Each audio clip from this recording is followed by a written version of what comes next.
There's no black America or white America or Asian America or Latino America. There's the United States of America. I continue to believe in is that this country wants to move beyond these kinds of divisions. That this country wants something different. It is within our power to join together to truly make a United States of America.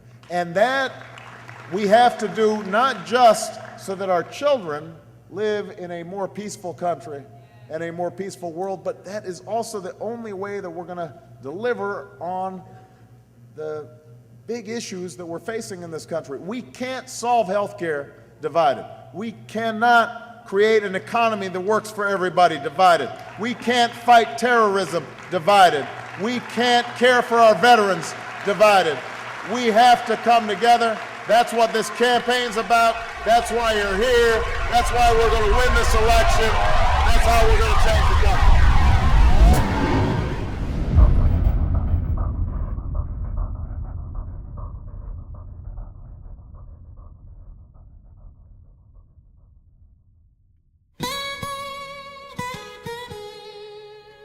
That whether we are black or brown or white, we all bleed the same red blood of patriots.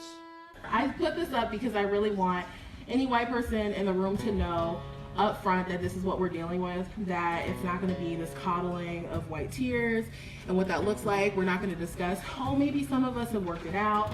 No, you're always going to be racist, actually. And I'm not talking about the neo-Nazis and the white nationalists, because they should be condemned totally. Can I ask you what you identify as? Identify? Ethnicity? I identify as an American. Not an African American? Let me just be clear. I got into Harvard only because of affirmative action. Give me one thing that white people and black people have different biologically. Don't change the question of this. Like DNA-wise, we are different. No, we're not. That's a lie. It has been disproven. Front page of National Geographic 6 months ago. Racism created by society. If you look at DNA independently in a science laboratory, they cannot distinguish between a black person or a white person if they look at just the DNA, because the only difference is the melanin. It has been disproven. Race is a social construct that I want to break out of. Yeah, I had to work on my own merits and promote the principles I believe in, which is freedom, equality for all, which I believe that America does. And that's how I got elected into my position. I didn't get elected into my position because of the color of my skin or doing any race baiting stuff that it seems like you're promoting here.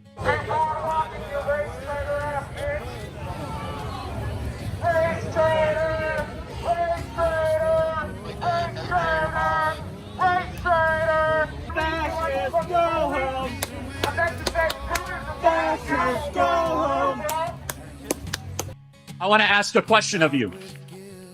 What does it mean to be an American? Is it an idea or a history, a shared history, or is it a skin color? But if you go back to the original founding fathers, they intended this to be a European nation for white men of good stock and character. Can you show me where in the United States Constitution it says that? It wasn't in the Constitution. It wasn't in the Constitution because they didn't believe it. The founders are explicitly clear. What does the phrase e pluribus unum mean? What does the phrase e pluribus unum mean? Why is that relevant? Because it was on every founding document and presidential seal from our founding, which means out of many, one. Come on. You, sir, and your ideology is not conservative. It is right-wing, identitarian, and has no place in the conservative movement, my friend. Get out of line. Get out of line. When you open your heart to patriotism, there is no room for prejudice. You're promising free health care for everybody, college for everybody, paid leave, and you haven't yet said how you're going to pay for it. Universal health care sounds good, but it lowers the accessibility, it increases wait lines, it increases costs. And by the way, we're already close to a universal health care system right now. You can just walk into an emergency room and you will get care. I will snatch their patent so that we will take over. Big win for President Trump, who is trying to codify, make permanent some of these DOGE cuts. So overnight, a historic moment as the Senate passes its first rescissions package in decades. The Internal Revenue Service caused an uproar last year when they targeted Tea Party groups. Now it seems they're doing it again. That requires of this moment that we direct a statewide order for people to stay at home. A dozen troopers fired for not getting the COVID vaccine. Removing people principled enough to say no to their leadership is how you create a compliant police force to enforce a police state. Light them up! Go inside now! Get in the house! If the bureaucracy is in charge, and then what meaning does democracy actually have? If the people cannot vote and have their will be decided by their elected representatives in the form of the president and the Senate and the House, then we don't live in a democracy, we live in a bureaucracy. So it's incredibly important that we close that feedback loop, we fix that feedback loop, and that the public's elected representatives, the president, the House, and the Senate, decide what happens, as opposed to a large, unelected bureaucracy. But you can't have an autonomous federal bureaucracy. You have to have one that is responsive to the people. Zuckerberg detailed how senior Biden officials repeatedly pushed Meta to remove certain COVID-19 content in 2021. Zuckerberg also admitted that Facebook made an error in suppressing the Post report of Hunter Biden's laptop ahead of the 2020 election. So to me, democratic socialism is a belief that every person should have what they need to live a dignified life, and that it's local government's job to ensure that, and that it's local government's job to ensure that, and that it's local government's job to ensure that. In other words, on issue after issue, we cannot rely on a rule book written for a different century. 2 senators per state is undermining democracy. And I say, rather than a series of constitutional amendments, isn't it time to start thinking of a new constitution? I will work to pass the first ever federal ban on price gauging on food. A network of municipal-run grocery stores, one in each borough. The question should never be, how do we take money away from people? That's easy. That's theft. You do that when you're 3 years old. The question that society has to answer instead is, how do you create wealth? That is a much harder question. I would freeze the rent. I am today ordering a freeze on all prices and wages throughout the United States for a period of 90 days. This was the first time that widespread price controls were used in the United States since World War II. One of the many problems was the price freeze didn't apply to all goods and services. So the price of chickens couldn't go up, but the price of agricultural goods and chicken feed could go up. And the result was chicken farmers that couldn't make a profit off selling those chickens, so they drowned them. Let's just assume the equilibrium price of chickens is $20 and the quantity that we're gonna have produced in the market is 30 million chickens. That's the socially optimal quantity where there's no deadweight loss and we've maximized consumer surplus and producer surplus. If the equilibrium price of chickens is $20, but the government says you can't raise the price of chickens above $10, the result is gonna be a shortage. At a $10 price, consumers wanna buy 50 million chickens. That's the quantity demanded. But producers have no incentive to produce them, so they're only going to produce 10 million chickens. Who just broke Obama's record for filling the Federal Register with the most regulations of any president in a single year. By some estimates, the regulatory state is a $2 trillion additional tax on the American economy. I think one of the regulations that really infuriated people the most was when the federal government started telling people what car they can drive. Yes, and that they can't use gas stoves. Things that hit them right in the pocketbook and right at home. Right. Because people are saying, wait a minute, the federal government is telling me what I can put in my kitchen. One of the very first actions of my administration was to impose a 2-for-1 rule on new federal regulations. We ordered that for every one new regulation, 2 old regulations must be eliminated.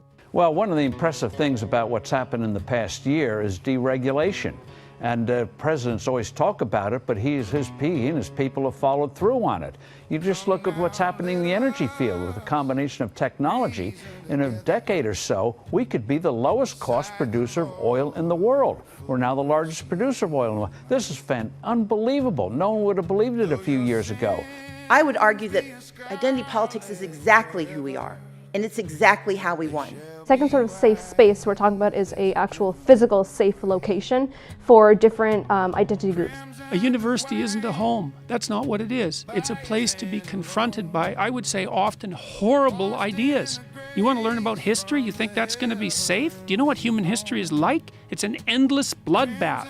Today, we got to talk about Virginia Tech having 10 different graduation ceremonies for different subgroups of people that attend the college. You know Thomas Sowell, right? Okay, it's a great book called Discrimination and Disparities, where he argues that it is an immature view to act, wow, there's a disparity, it must be racism. There are hundreds of other contributing factors. Racism is an action, not a result. You got to show me an action.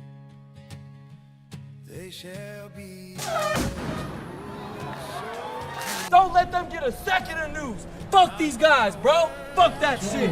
The fuck. Hey guys, it's the real news. It's the people out here. They can say whatever they fuck want. It's not a big deal. Fuck Donald Trump and fuck Fox News. If you see anybody from that cabinet in a restaurant, in a department store, at a gasoline station, you get out and you create a crowd. And you push back on them. And you tell them they're not welcome anymore, anywhere. Maybe it's time for us to be a little meaner. Maybe it's time for us to be a little more fierce. The people are going to turn on them. They're going to protest. They're going to absolutely harass them. We are going to be in your face. We are going to be on you and your little friend off of Twitter. Y'all about to find out.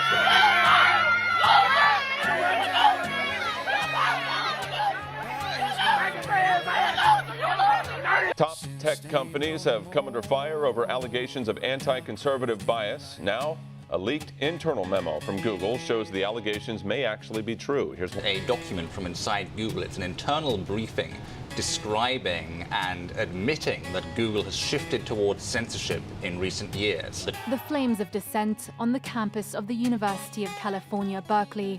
Around 1,500 students assembled to protest the visit of Milo Yiannopoulos. The demonstration descended into violence as masked individuals smashed windows and clashed with police, forcing the cancellation of Yiannopoulos' speech to the student body. More than 100 UC Berkeley faculty members had last month urged the event to be scrapped. You cannot be civil with a political party that wants to destroy what you stand for, what you care about. And we begin with breaking news. History in the making as a former American president is booked into county jail. Look what happened.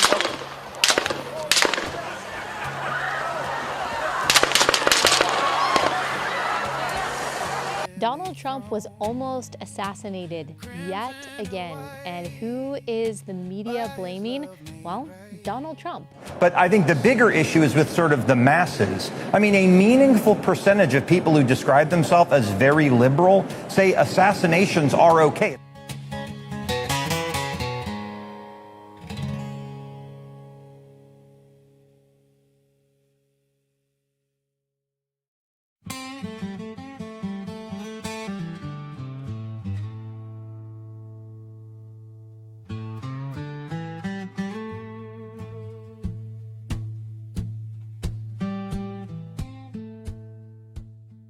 I'm black first. Yeah. I'm black first. I always tell you I'm black first. I start there.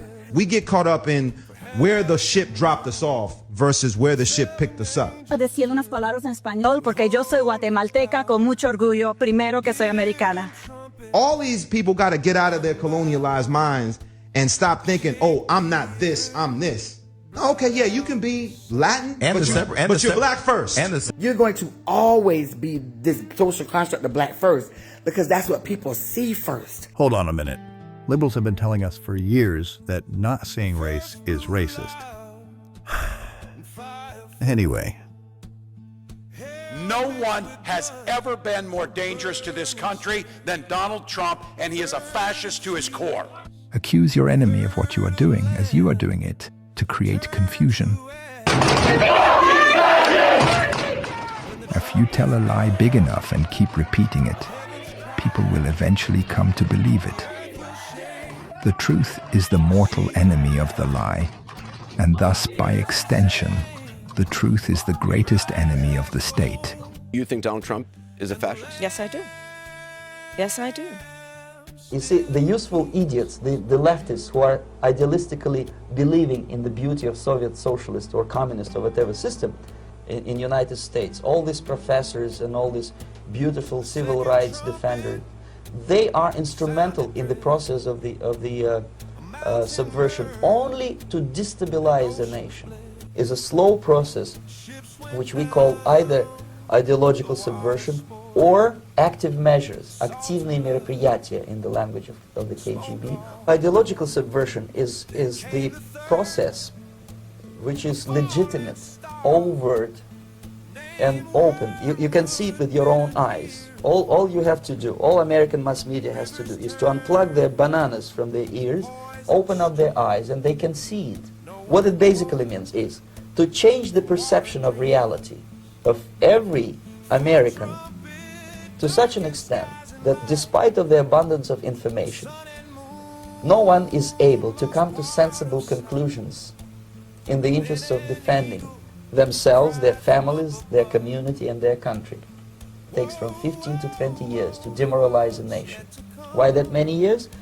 Because this is the minimum number of years which requires to educate one generation of students exposed to the ideology of the enemy. In other words, Marxism-Leninism ideology is being pumped into the soft heads of at least 3 generations of American students without being challenged or counterbalanced by the basic values of Americanism, American patriotism. The result? You cannot change their mind, even if you expose them to authentic information, even if you prove that white is white and black is black, you still cannot change the basic perception and the logic of behavior. The process of demoralization is complete and irreversible. Most of it is done by Americans to Americans, thanks to lack of moral standards. A person who was demoralized is unable to assess true information. The facts tell nothing to him. Even if I shower him with information, with authentic proof, with documents, with pictures, this is what will happen in the United States if you allow all these schmucks to bring the country to crisis, to promise people all kind of goodies and the paradise on earth, to destabilize your economy, to eliminate the principle of free market competition, and to put a big brother government in Washington, D.C. The United States is in the state of war, undeclared total war against the basic principles and the foundations of this system. The time bomb is ticking. With every second, the disaster is coming closer and closer. Unlike myself, you will have nowhere to defect to. It will always remain one of democracy's best jokes that it provided its deadly enemies with the means by which it was destroyed.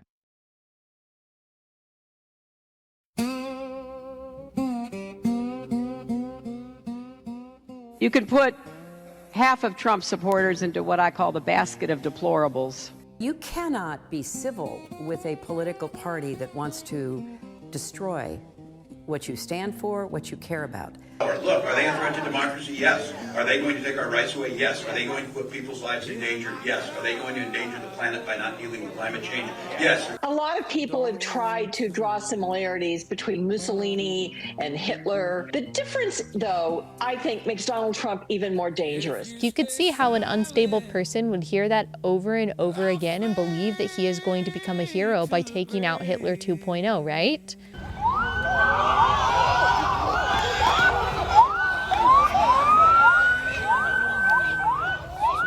We condemn violence in the strongest term.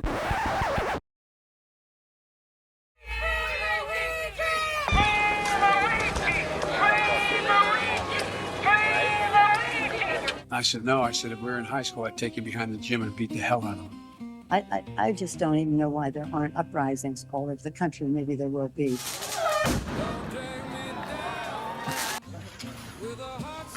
They're still going to have to go out and put a bullet in Donald Trump, and that's a fact. Look, as his character is stabbed to death. Where is John Wilkes Booth when you need him?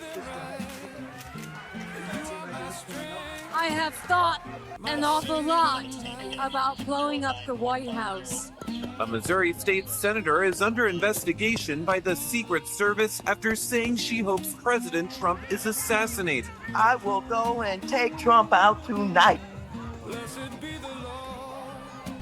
going to be in your face. We are going to be on your... You and your little friend off of Twitter. Y'all about to find out.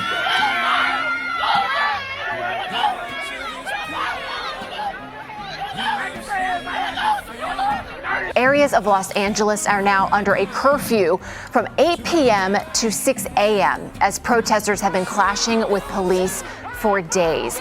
Hey, let me shut down the city. We are at war. We're at a war right now. We are at war. So you have to be willing to do whatever is necessary in order to save the country. And that's why the gloves are off. Donald Trump and the MAGA Republicans represent an extremism that threatens the very foundations of our republic. Today, the Justice Department arrested, booked, and arraigned Donald Trump. What the American public want is for us to bring actual weapons to the smart fight. This is an actual fight. You know, this is literally call to arms. The MAGA movement is a threat. It says that, you know, when they go low, we go high. No. With all due respect, if they go low, we don't go high. When they go low, we kick. We take them to the mud and choke them out. And make sure that they stay down. And you know what? Kick them when they're down because they deserve it. Get up in the face of some Congress people. We have to fight this in the streets. We're going to fight it in the streets. It's time to step out of your comfort zone and step out into the streets. To our Republican colleagues, if you do not see the light, we will bring the fire. Tonight, an ABC News special report, the attempted assassination of Donald Trump, a dark new turn for a deeply divided nation. 1:30 this afternoon, call came out, shots fired. Donald Trump has been targeted in a second apparent assassination attempt while he was at his golf club in Florida's West Palm Beach. Although I will say this, the last few days you woke up thinking there might be news. Just saying. There will be news sometime, just so you know, there will be news. That's a lot of people you tell to run.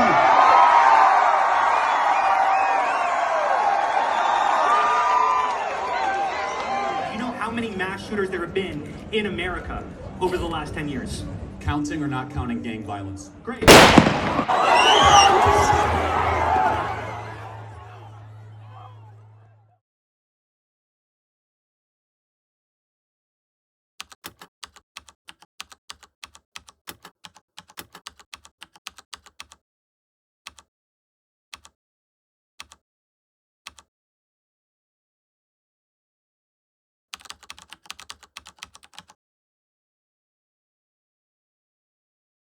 Yo, they got Charlie Kirk, bro. I've never been happier. Never believe the reason I'm smiling. And it has nothing to do with Charlie Kirk. Nothing to do with Charlie Kirk.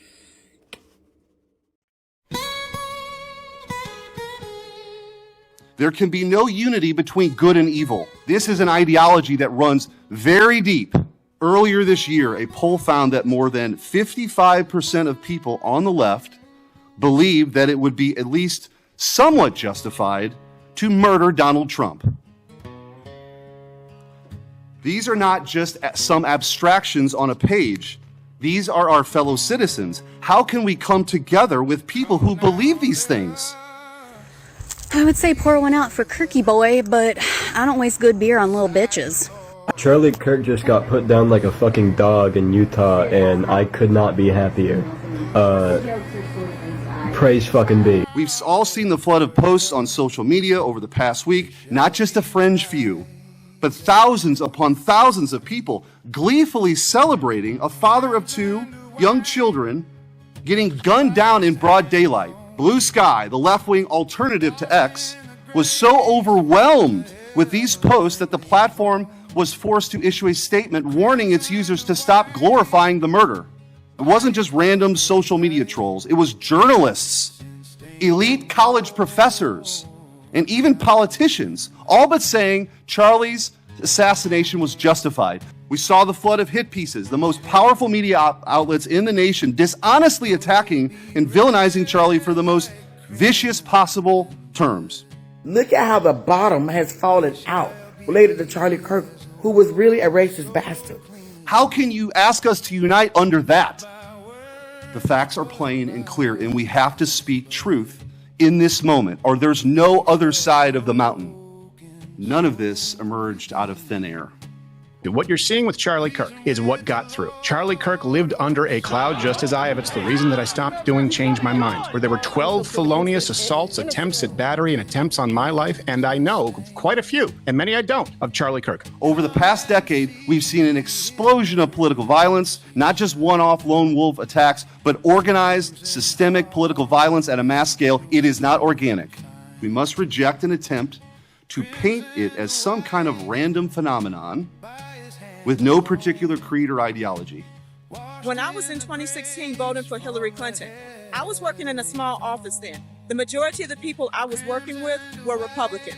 They had no problem with me saying that I was supporting Hillary Clinton. Not one of those people treated me any differently because I thought differently than them. But the minute you turn away from that, I don't agree with what the Democratic Party is doing anymore. I don't stand for that anymore.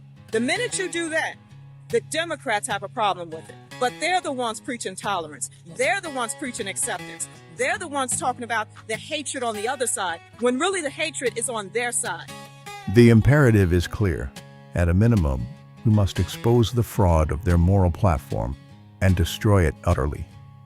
Let's remember Charlottesville, where there was a mob of people carrying tiki torches, spewing anti-Semitic hate. And what did the president then at the time say? There were fine people on each side. And I'm not talking about the neo-Nazis and the white nationalists, because they should be condemned totally. Who said that there were very fine people on both sides of a white supremacist rally. Not all of those people were neo-Nazis, believe me. Not all of those people were white supremacists by any stretch. He said there were, quote, some very fine people on both sides. Very fine people on both sides? There was a group on this side, you can call them the left, or you've just called them the left, that came violently attacking the other group. That's why today I'm announcing my candidacy for President of the United States. Mr. Vice President, are you aware that you're misquoting Donald Trump in Charlottesville? He never called neo-Nazis very fine people. Well, he called all those folks who walked out of that, they were neo-Nazis, shouting hate, their veins. But he said specifically that he was condemning them. He said he walked out and he said, let's get this straight. He said there were very fine people in both groups. And I'm not talking about the neo-Nazis and the white nationalists, because they should be condemned totally.